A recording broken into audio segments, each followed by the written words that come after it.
আসসালামু আলাইকুম, hello friends. আজ মাংসের পিঠে বানিয়েছিলাম, তাই ভাবলাম তোমাদের সঙ্গে রেসিপিটা শেয়ার করি। আমি মাংসটা কিমা বানিয়ে নিয়েছি। তারপর পেঁয়াজ কুচি, কাঁচা লঙ্কা কুচি, ধনেপাতা কুচি দিয়ে দিলাম, আদা রসুনের পেস্ট আর সব রকম মশলা, লঙ্কা গুঁড়ো, হলদি গুঁড়ো, গোলজিরা গুঁড়ো, চাট মশলা। লাস্টে অল্প একটু তেল দিয়ে দিচ্ছি, দিয়ে সব উপকরণগুলো একসঙ্গে মাখিয়ে নিচ্ছি। আধ ঘন্টা রেস্টে রেখে আমি এখানে ময়দাটা মাখিয়ে নিচ্ছি।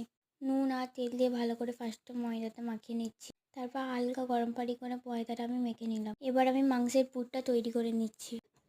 ফার্স্টে কড়াইতে তেল আর গোটা মশলা দিয়ে দিচ্ছি, অল্প করে পেঁয়াজ আর কাঁচা লঙ্কা কুচিও দিয়ে দিচ্ছি। সেটা ম্যারিনেট করে 30 মিনিট রেখে একটু বয়েল করে নিয়েছিলাম, সেই মাংসটা এর মধ্যে দিয়ে আমি পুরটা তৈরি করে নিচ্ছি। এবার লুচির মতো আমি বেলে নিয়েছি, তার মধ্যে পুরটা দিয়ে দিচ্ছি। পুরটা দিয়ে আমি ভালো করে মুড়ে নিচ্ছি।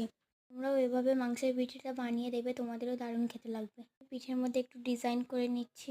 আমার সবকটা পিঠেগুলো মোড়া হয়ে গেছে, এবার আমি ভেজে নেবো। একে একে পিঠেগুলো তেলের মধ্যে দিয়ে আমি ভেজে নিচ্ছি। খেতে জাস্ট